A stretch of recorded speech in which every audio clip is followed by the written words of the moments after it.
हमरा के दे देलू बेटा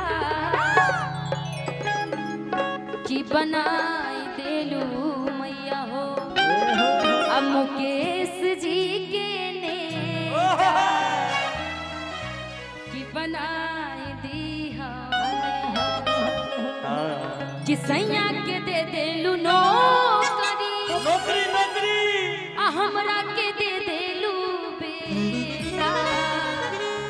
मुकेश भैया जिंदाबाद। ए माई सब सरदा त पुरैले है मुकेशो जी के नेता बना करके कि बनाए देलू मैया हो बनाए देलू मैया हो मुकेश जी के नेता बनाए देलू मैया हो मुकेश जी के नेता बनाए देलू मैया हो सैया के दे देलू नौकरी हमरा के दे देलू बेटा सैया के दे देलू नौकरी हमरा के दे देलू ऐसे नहीं, ऐसे नेता कैसे? थोड़ा कमर लचकाना पड़ेगा और लोग के सामने नाचना पड़ेगा, क्योंकि आपके दिल में कुछ नहीं है इसलिए आप लोगों के बीच में नाच रहे हैं। थोड़ा सा नाचना पड़ेगा आपको। लड़की लोग को बुला ले तब नाचेगा क्या? ऐसे ही दूर लड़की 2 गज दूरी लड़की नहीं है जरूरी। शादी हो गई आपकी? इसीलिए आप समझ हे रहे हैं। हरिनाम कृष्ण जगन्नाथम प्रेमानंद ये क्या हुआ? हम संतोष पागल हैं। इसीलिए तो बात अब समझ में आया कि बनाई देलू मैया मुकेश जी के नेता बनाई देलू मैया मुकेश जी के नेता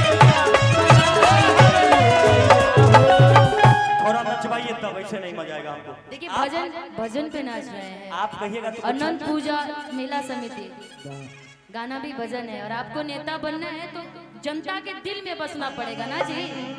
होता है ना जनता ए राजा सोनावा के सिकरिया दिल्ली शहर से लइहा ए राजा सोनावा के सिकरिया दिल्ली शहर से लइहा कि दिल्ली शहर से लइहा हो मधेपुरा पटन से लइहा हो कि दिल्ली शहर से लइहा हो मधेपुरा पटन से लइहा हो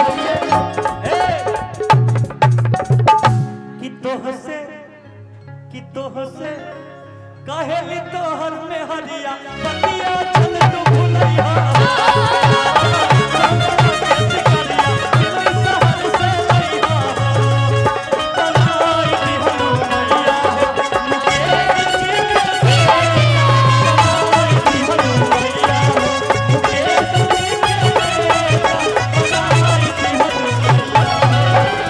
सब रे गरीबवन के भाड़े आन हो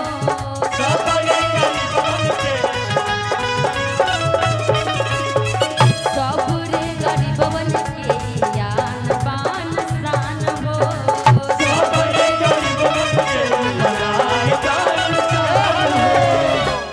सुनिए, आपने गरीब की बात की है ना, तो इनके लिए मैं एक बात कहना चाहता हूँ। गरीबों के लिए, गरीबों के मसीहा माने जाते हैं ये हमारे मुकेश यादव भैया। इनके लिए एक कहावत बड़ी, बदनसीब का नसीब बहुत अजीब होता है, सुख दुख के करीब और सुख बहुत दूर होता है, और प्यार की बात अमीर क्या जाने, क्योंकि दिल तो हमारे मुकेश यादव भैया के पास होता है। तो ये बात होना चाहिए कि बनाई दिहलू मैया मुकेश जी के नेता, बनाई दिहलू मैया मुकेश जी के नेता, बनाई दिहलू मैया। कहते हैं कि बनाई दिलू मैया हो मुकेश जी के नेता क्यों की?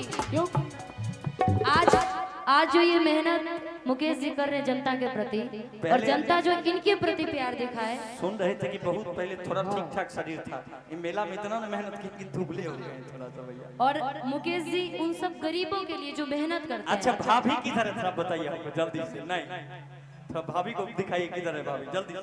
नेता बनना है ना तो दिखाइए हमको किधर। नहीं भैया प्लीज दिखाइए किधर है। मत नहीं आई है, पहले ही मना कर देगा। सुंदर सुंदर लड़की आ रही है शिवेश जी के टीम में, आज नहीं आना है कल आना। कि शायद मेरे शादी का ख्याल मन में आया है, इसीलिए पत्नी ने मेरी रातों को जगाया के बनाई दी हलू मैया, बनाई दी हलू मैया, मुझे सियादत देता, बनाई दी हलू मैया, मुझे सियादत देता, बनाई दी हलू मैया, मुझे सियादत देता, बनाई दी हलू मैया, मुझे सियादत देता, बनाई दी हलू मैया।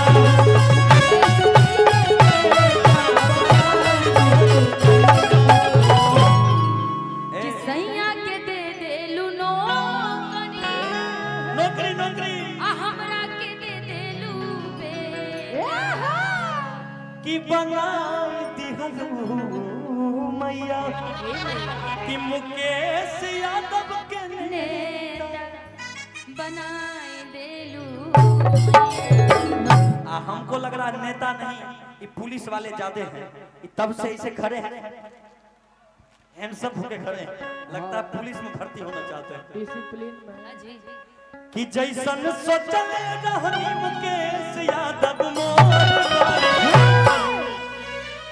नेता बिजोर बड़ लेकिन के थोड़े छरहर पातर मोट थोड़े थोड़े,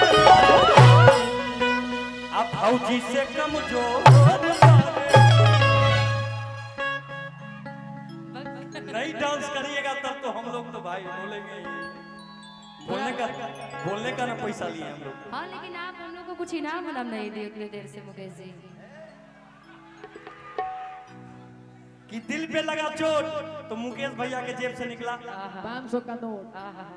फिर देखिए ये दुनैती हो रहा है।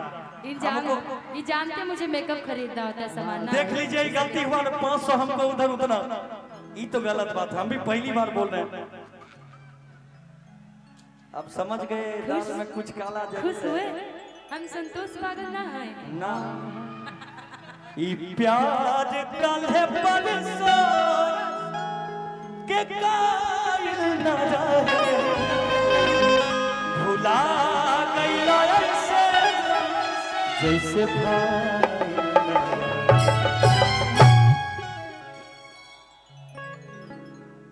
बोलना है। लेकिन मुकेश जी की वाकई बहुत अच्छा स्वभाव है। कि कुछ ता जरूर बात अगर पर घोटाला, कुछ ता जरूर बात अगर पर घोटाला, कुछ ता जरूर बात। मूड में फिर निकलेगा पसैया तब मूड में आइएगा, हमको पता है।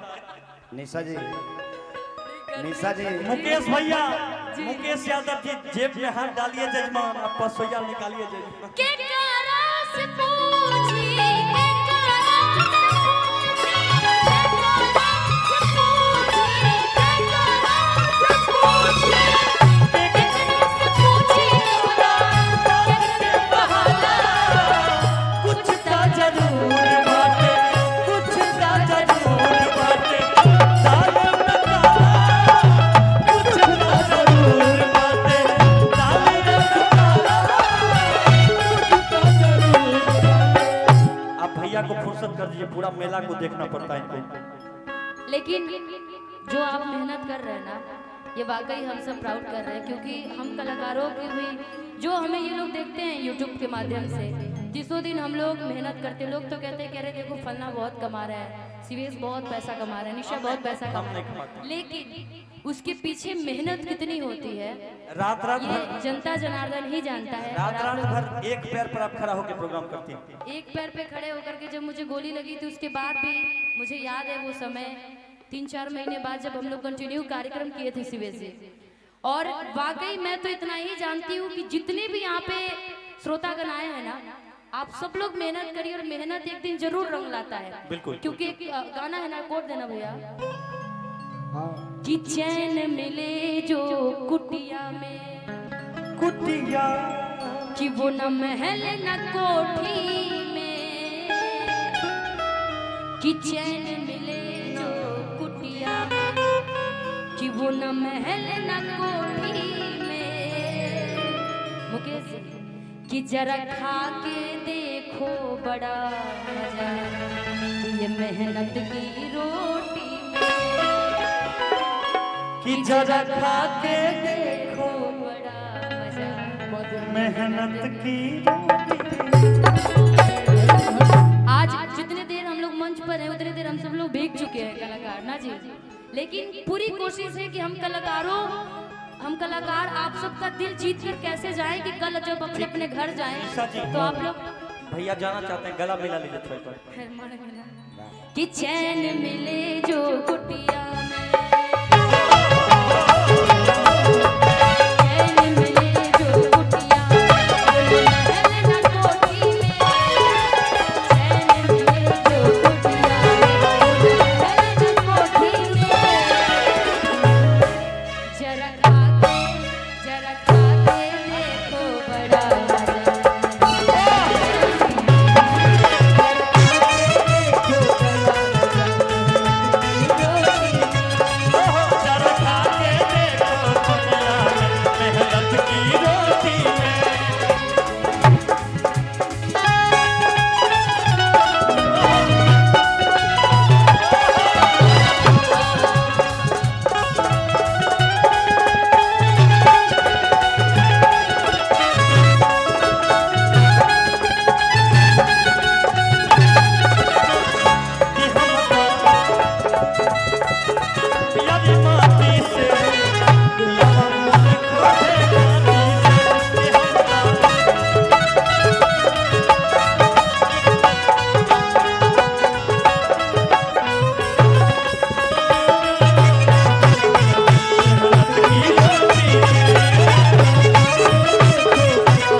मुकेश यादव जी हमारे इस कार्यक्रम के अध्यक्ष सह समाज सेवी और जितने भी लोग हैं उन सबको धन्यवाद, जितने भी इस जो इनके कार्यक्रम टीम में जुड़े हैं सबको बहुत बहुत धन्यवाद।